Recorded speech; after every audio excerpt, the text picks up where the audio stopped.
Dr. Jerlando Jackson, who is chairman, Grand Social Action Committee, and member of Sigma Pi Phi fraternity. Marcel Henry, who is assistant to the Grand Grammateus executive secretary, also Sigma Pi Phi fraternity. And James Belcher, who is the Platinum Group and also a member of Sigma Pi Phi fraternity. This discussion is, from what I understand, supposed to be 60 minutes. We'll have time for a Q&A at the end. And with that, I think we'll just go right into the questions. So, I don't know if I should address this to the panel or...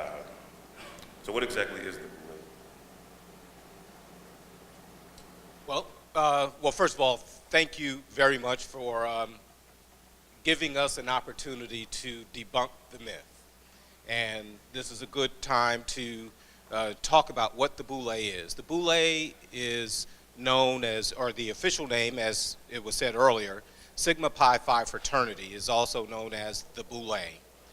Founded in 1904, it was the first fraternal organization founded for African American men. One of the common misconceptions is that the undergrad fraternities preceded Sigma Pi Phi, and that's actually not true. I think I know at least two of us here are members of undergrad fraternities. You may be also.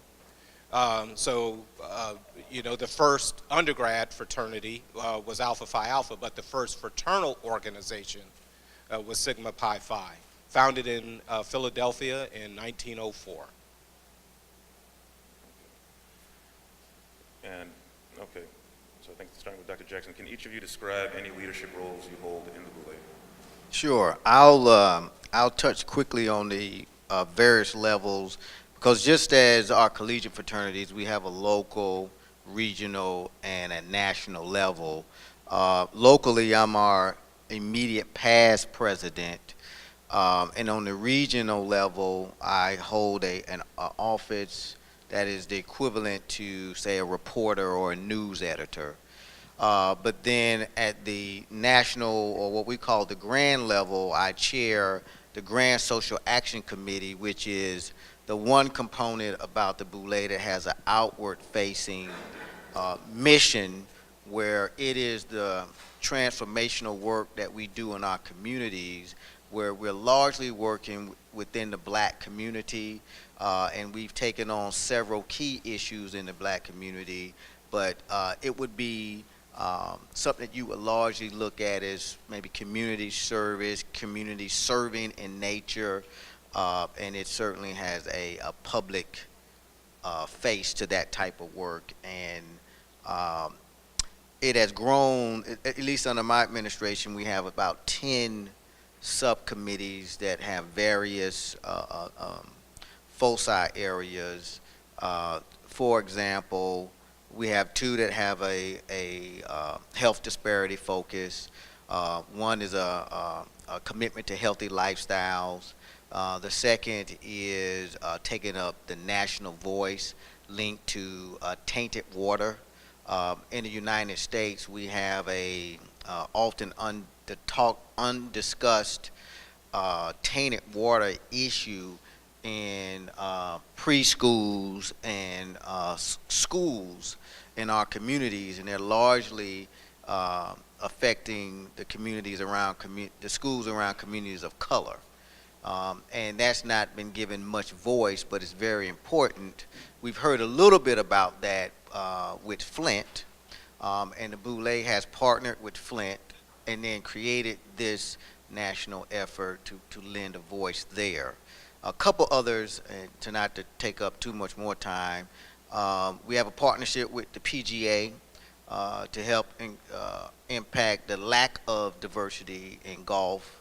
And then we also have a partnership with the White House to work with My Brother's Keeper, and we've been doing that for about 4 years, and we plan to try to have a more longitudinal relationship to continue to do that work, recognizing we don't know who's going to end up in the White House, but whoever does end up in the White House, if they do keep the executive order in place, our commitment is still there. My role, in many ways similar to Dr. Jackson's, or Archon Jackson's, as we are known to one another in the organization, has some similar threads. I was a charter member of Delta Upsilon Boulé, and what we call our member Boulés is what people would normally refer to as chapters. The significance of my particular member Boulé, it was the last member Boulé founded within the first 100 years of the fraternity. And as I said before, we were founded in 1904, so this took place in 2004. I've had various leadership roles throughout time, but my capacity, I'm actually not only a member of the organization, I'm actually employed by the organization. I actually am the only Archon that holds that distinction. So I work in what we call the Office of the Grand Boule, which is our international headquarters, and I have oversight of basically our daily operations. So you would look at it akin to executive director. So the long title, assistant to the Grand Grammateus Executive Secretary, is more of our internal nomenclature. But in terms of running the daily operations of the organization, we have fewer than 5,000 members. It's dealing with membership roles, planning our Grand Boule, managing relations with our executive committee, technology-related issues, and things of that nature. On the regional level, I actually am technology chair for the Southeast region, one of the 5 regions of the member Boule, and had recently served in a capacity as chair of our Southeast region Boule. So we meet regionally in every other year in odd-numbered years. On a grand or international level, we meet in even-numbered years. So I stay quite busy, and it's really a second career for me. I'm a 22-year telecom executive, got out of that business, and really loving the work that I do because I know that it makes a difference in the lives of people in our community. All of my experience has been on the local level. I am a charter member of Delta Alpha Boule, which is north of Chicago in the northern suburbs. As a charter member of that group, I've held virtually every elective office, president, vice president, secretary. I am currently the social action chair, which I think of all the positions I've held, social action is probably the most important. Social action is the only thing that we do that is, shall we say, can be publicly viewed. Most of the things that the Boule happens to do is very private, and people don't see a lot of it. But the work that we do with the schools at the elementary and the high school level is about the only thing that people get a chance to see that we do. So we take ourselves very seriously, and I'm very proud of the local action that we do there in the Chicago area. In fact, we have a short video that describes some of our social action efforts. So this might be a good time to take a look at that.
So I was thinking about my next question. So, let's get around a little bit.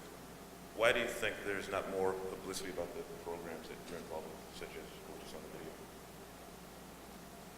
the video? I personally think it's not about the publicity, it's about the service that we offer. If we can effectively get the job done and have the kids grow, the publicity will get out there. We have a number of kids in our area that we service at the high school and the middle school area. And again, we aren't after publicity. What we're trying to do, we will use the money that we have to effectively move the kids and provide scholarships. That's what's important to us, the education of the kids, not the, if you will, the publicity that we might be able to generate otherwise. Beginning in around the 70s, when the organization went from being a completely secret society, and maybe around the civil rights era earlier in the 60s, we moved from being secret to private. And it was not long after that that we began to focus more attention on social action issues and programs like the ones that my fellow Archon here leads, and his member Boulé, the ones that we saw on the screen before. And so now we have this effort, a full-on effort, that also included the formation of a foundation that focuses on scholarship. So the fraternity has a separate foundation, the Boule Foundation, that really serves to provide scholarships and support programs. One of the little-known facts about the Boule Foundation is that the foundation is the leading provider of scholarships to national merit and national achievement scholars of all foundations, black, white, large, small. There's no organization that provides more. But we don't talk about that. I mean, the only way you would really find that out is to go pull out the College Board annual report and dig through that information, and you'll look at the number of scholarships that are actually provided. But we're not in it for the publicity. I think it is a culture change. As mentioned before, the organization is kind of rooted in a nested reality where you have individuals that, as an analog, may wear multiple hats. And when we're doing work, you assume a particular hat that's on their head. And so, for me, example, if I'm out doing some work in the community, you might assume I'm wearing a Motion W hat for Wisconsin. You might attribute a hat for Kappa Alpha Psi, but you never put the Boule hat on because we don't wear hats, right? We just work, and we work through our various other roles, and we also work collectively with one another. And so the challenge is when you have individuals that are involved at multiple levels like that, you really can't unpack it in a meaningful way. You know, when Archon Martin Luther King was doing all he was doing, no one said there's the Boule. They just said there's Martin Luther King, there's a Morehouse alum, there's a man of Alpha Phi Alpha, and things of that nature. But there's a lot that the Boule is involved in, and we have not necessarily had a strategic vision to market it in ways that is increasingly being potentially helpful, maybe going forward, to be a little more communicative about our outward-facing work. That's something I can tell you over the next couple of years, at least in my leadership in the Grand Social Action and working with who we call our Grand Sire Archon, who's our national president. They're certainly looking for us to carry a flag, maybe not a large flag, but a flag to communicate the work that we're doing, so that there's more information out there about the involvement. And it also is linked to an interest fueled by one of the new subcommittees in Grand Social Action called Collective Impact. So we do have a collective impact, a subcommittee that has a charged mission to find ways to bring organizations together with shared vision to try to find a uniform set of objectives, right? So we don't have all our black organizations moving in 25 different directions, but say we have the same mission and objective, and we're expending our resources in that many different ways. And so we do have an interest in that, and I believe through that work, at least over the next 2 years, it might chart a new course where you'll start seeing the Boule and Sigma Pi Phi name a little more prominently in certain things. But you know, the other dynamic that should be mentioned too is we put $1 million into the new African American Museum, which is not something that we've talked much about or even at all today. But there's a lot of acts like that that if we decided to be more expressive, I think people would get a better sense that, you know, this group is not just sitting on the wayside. One thing that, just to add on to what you just talked about, kind of this collective effort, one thing about the Boule that is unique is it, by its definition, we are a council of leaders. And that actually extends in terms of how we are involved and engaged in these other organizations. So the Boule is the one place that brings together the leadership of various organizations. So in our organization, we have past general presidents of Alpha Phi Alpha, past grand pole marks of Kappa Alpha Psi, the leaders of the National Medical Association, 100 black men, the National Black MBA. So if you think about all of those other organizations, it's the leadership of those organizations that may or may, you know, many times could be associated with the Boule. And this also extends into the university environment. So if you look at historically black colleges and universities, if there is a male president of that HBCU, there is at least a 50-50 chance that that president is a member of our organization. So it's that one place where when we can be together and to be able to share and dialogue and have some impact at the topmost level where all of these various organizations function. Okay, and actually as a follow-up to that, I had a question. So as you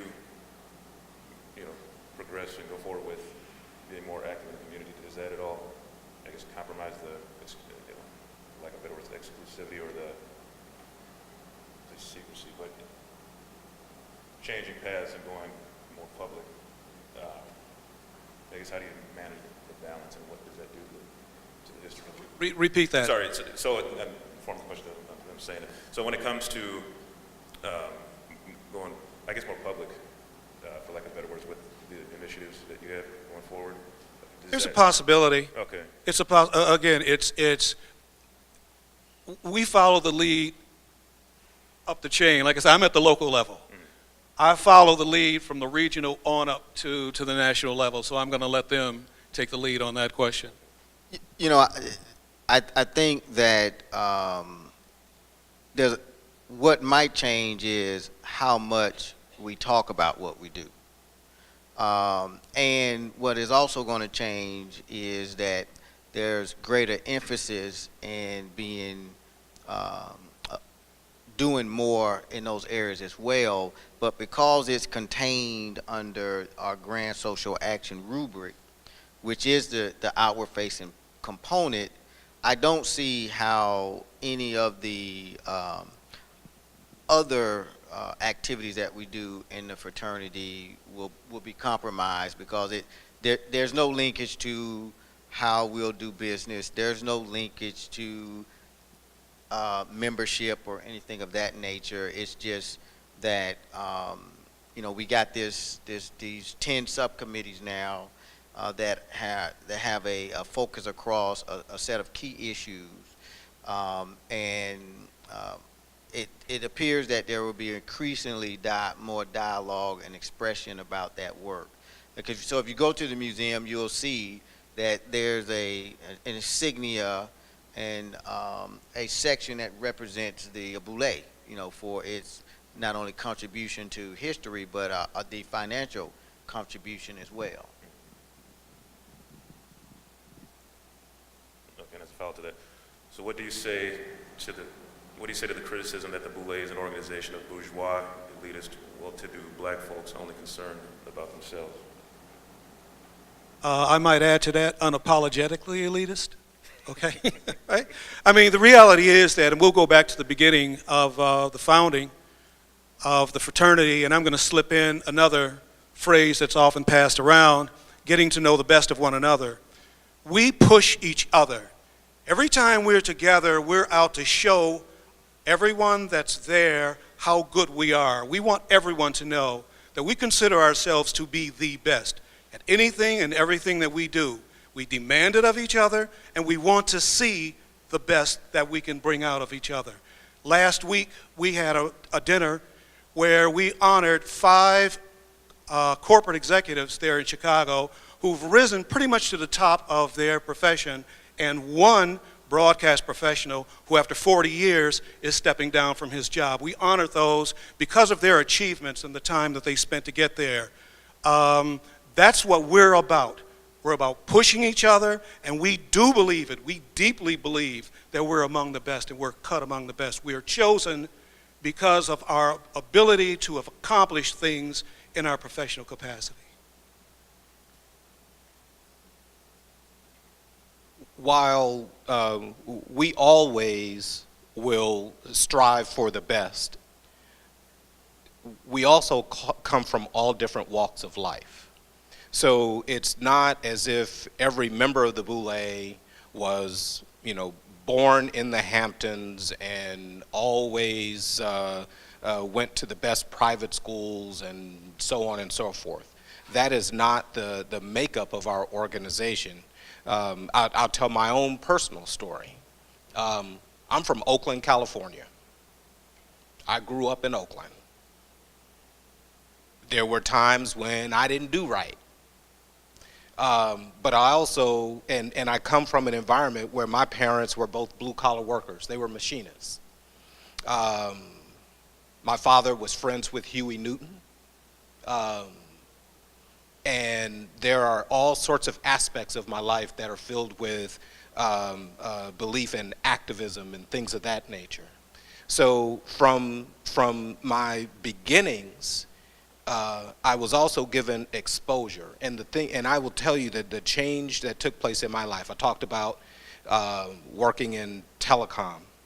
I was a young executive, and there was a manager that I had that took an interest in me, and in one of my performance reviews, he talked about me having particular promise, and that I represented what we wanted the company to become. And as a result of that, he positioned me for being in an executive leadership program. That point changed my work life, of having someone who saw something in me, took an interest in me, and guided me in the right direction. Years later, I'm now left San Francisco and I'm working in Atlanta. I become a member of the Boule, and I find out that this man was an archon. He was a member of the organization. And I went back to him and I thanked him for that point in time, because I absolutely guarantee it was because of that interest in trying to find someone that he thought had talent and promise, took me on the path that I'm on. I had no idea of what he had in mind or anything like that at the time, but that shaped and molded me, and as a result, I had all sorts of tremendous opportunities after that. And so the belief is that we really do want to find the best among us. Sometimes some of us may be diamonds in the rough, But when you see what that promise has, and it's really about people who not only will excel at their careers, but are also people who are active in terms of their role in the community and being true leaders in all aspects, including how they live their lives and being good family men and leaders as well. So it's that combination of all of those things that makes for a Boule man who truly is at the top of his game. So certainly there are individuals that might fit that definition in the Boule. But there are people that fit that definition in every organization that we're in, and probably some in this room, right? But it is certainly not the overwhelming characterization of the individuals in the organization. The gentleman in the video who is a physician that gets up and they run this program every Saturday morning. Every Saturday morning they get up and commit to those young men in Augusta. And his commitment when he talked about investing in these young men, that is what overwhelmingly characterizes members in the organization. Yes, individuals have done very well, but they are certainly committed to giving back. And the nice thing about it is that when you have capacity to give more, you're at your position to do more. And what we're certainly have been committed at the grand level, the region, and local level as well, is to give and do more. And the partnership with the White House linked with the My Brother's Keeper is a way to think about, this desire to do it on a bigger scale and do it in a way that if MBK is to root in our communities, and it is to take and not lose momentum during cabinet changes, someone has to own it in our communities. And what the Boule has committed to in the White House is to be among those, if not the sole leaders for that in our communities. And so that commitment is not going to go away. And that's, I would say, is representative of the type of characterization of the overwhelming majority of members that I've run into. Could you speak more to the partnership you have with the White House and the My Brother's Keeper initiative? Sure. In my former role, I was the chair of the Grand Commission for Young African American Males. And the fraternity developed this commission about 6 years ago to provide more strategic direction to our efforts targeting young men. We have programs that don't just target young men, but for those that do, we got a special emphasis. But we convened and had multiple meetings with the White House and attempted to understand how we can best assist. What overwhelmingly came back was that, for those of you familiar with the process, that once they accept the challenge, there were certain dynamics, community challenges, certain dynamics that needed help. And that was, how are you going to activate the plan that you have agreed to? And when this is largely being ran out of a mayor's office that can change over, that's linked to elections and linked to all sorts of things, that they had the most difficult time connecting to the community, right? Because to the extent that the mayor involved leaders in the community in the challenge and accepting the challenge and developing the plan, that would be the extent to which they would be involved. Often cases, that was not what was happening. So it was detached from communities, it was detached from the leaders of the community, and it completely ignored the organizations that have been working for young boys and men of color for decades. And so what was clear that was absent was something called what we've called a community champion. So the Boule develops a program where we have an internal challenge, called the Community Champions Challenge, where we have launched an internal challenge to challenge every local organization to become that community champion. And if you're not an MBK community, to challenge your leadership to become an MBK community. And if you are an MBK community, to either take up the mantle as the sole driver, as a part of your social action, to be that community champion, or become the leader of a newly established consortium to share in that work, but to ensure that this work can continue through multiple generations. And so that is the work that's being done, but it's directly in response to what the White House leadership was saying were their pitfalls.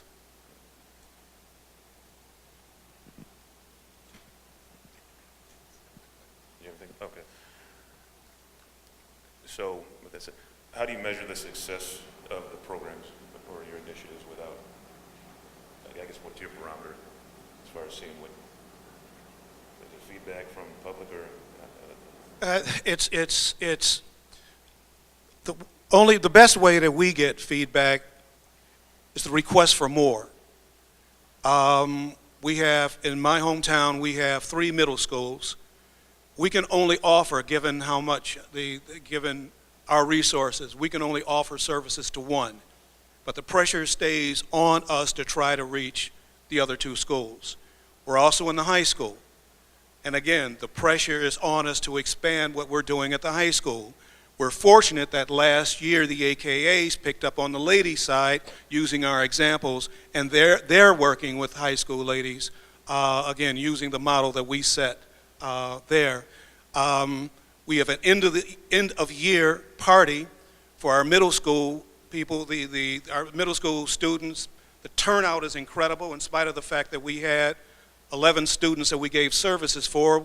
We had a party for almost 60 people, given the school administrators, given the parents, etc. Again, it's the feedback that we get from the community that is the most important indicator that we have, and the request for more. I don't know that we can get much more than that. We feel pretty good about our effort. I would say in the office of the Grand Boule, we go through a process of collecting information across a various spectrum. So we want to know how many of our member boules have some type of program. So we gather that information. We ask questions about whether or not they're giving out scholarships to get a gauge of how well we are doing. And so we have comparative data that will allow us to see the growth in programs, or how much money is being delivered in terms of scholarships and services and things of that nature. And then also to make sure that we have a process in place for sharing best practices. Because we want to take examples like the Alpha Mu in Augusta program and to allow other member boules that may want to draw from the experience of theirs. So that's an important part of the process. I want to make a comment because I know our time is running short, and if you're going to open it up for questions, but there's one effort that falls under Grand Social Action I'd like to talk about. It's called the Boule Scholars Program. And the Boule Scholars Program was designed to rival, if not be superior, to the Rhodes Scholar Program. It's distinctive in one way, though. It's longitudinal. So we've developed a pipeline strategy that begins to work with these young people in elementary on up. And as those move and matriculate through the process, you know, it's all about academic ability and capabilities, but those young people then qualify for support for college. You know, this is not something that we've been doing too much publicity about, but it's certainly something that hopefully you'll be hearing more about in the future, because this is being designed to rival the Rhodes Scholar Program, and with the desire for it to be superior. And ideally, as this moves forward, you all will have students connected, linked to, and around this program. And it'll be one way in which we can knit together clear pathways to success linked to education and post-secondary institutions. And one last point, because I know we've talked much about from a national perspective, I do want to emphasize we are an international organization. We actually have member Boulés in the Bahamas, and our prayers go out to them right now. They're having a tough time with Matthew, and then also in the United Kingdom, in London. And we are looking at other opportunities where they may exist for continuing our international expansion as well. Okay, well, thank you. Are there any questions that anyone has? Sure.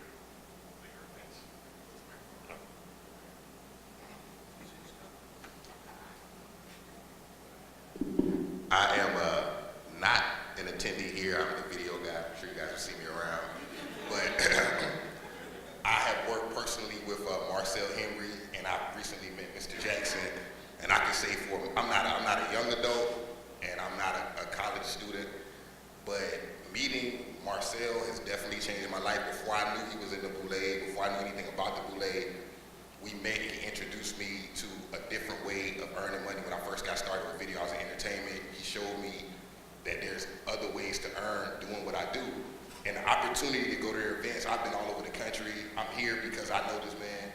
And to be in the company of gentlemen who are at the top of their game, and they're not entertainers, they're not ball players, they're men who are, for what most people call regular, but they're just exceptional.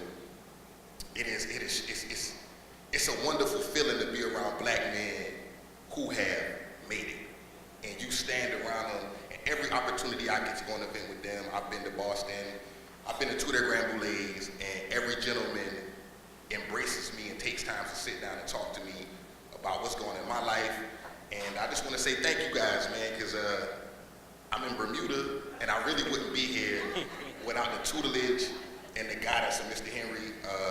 I talk to him about everything from issues with my kid to issues with my professional life. So when I run into people who have negative things or things that aren't true about their organization, I have to take a stand and say, man, you really should meet one of them, because these dudes, these gentlemen are certainly exceptional, and I just want to say thank you.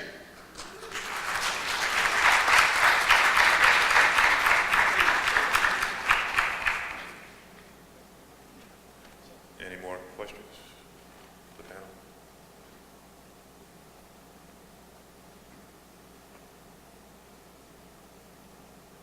Good afternoon, gentlemen. My name is Marcel Anderson. I currently reside in New Orleans, Louisiana. First off, just want to say thank you for actually sharing information about your organization in a public setting. Just thinking about, and I was, contemplating over just debunking the Boule myth, and just wanted to learn more about your philosophy around membership. So one of the myths is that historically the Boule has looked at members that are more seasoned in their careers or more so in age. I'm just wondering what your philosophy is around that, and if you all are thinking about rethinking that type of process or what have you. And that was so delicately said. I really do appreciate that. No problem. Yeah, we want to make sure that we aren't going to just die out. All right, we do have a right. Our median age is around 55.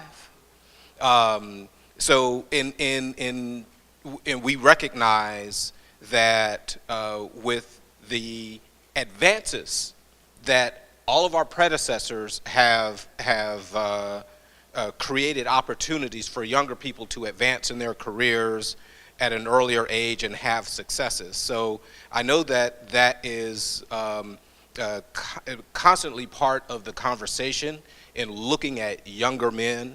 And then I do know, because I'm involved with our planning for our Grand Boule, that we also want to make sure that we have activities, outreach, and touch points to make sure that we engage our younger members and keep them active for life. I'll give you an example, and this was, I'll take credit for this idea. We had our Grand Boule in DC recently, and one of the things I wanted to do was to have a house party.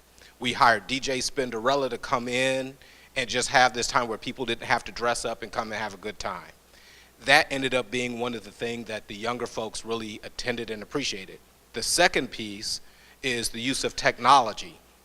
So we had a situation where we were registering for our events using old paper documents. And I know many of you are in organizations where you have to fill out forms, do the whole bit.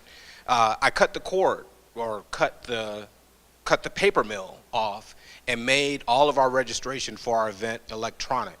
And so kind of moving the organization along the continuum. We have a mobile app that we released, and in fact, our supplier of our back end noticed that our take rate for the number of people who registered for our event, we had one of the highest usages of the mobile app of all time. So we are recognizing that we need to do things that appeal to a younger membership and to also begin our outreach in that regard. As one of the statistical outliers, it's an older organization, and that age drop down might be due to me and a few other people. But I mean, young in this organization is below 55. But what I will say is that it's certainly been one of the best experiences for me, because it filled a clear void in many ways. But yes, it is true. This is, I mean, there's a lot of things that are being done to make the appeal there, but by and large, we're still a pretty well seasoned a group. So take that as you may. Appreciate it. 25 years ago when I joined, I was 40, okay? And I was called a young buck at 40 years old. That'll give you a clue. First meeting I went to, there were oxygen tanks along the wall. So there you go.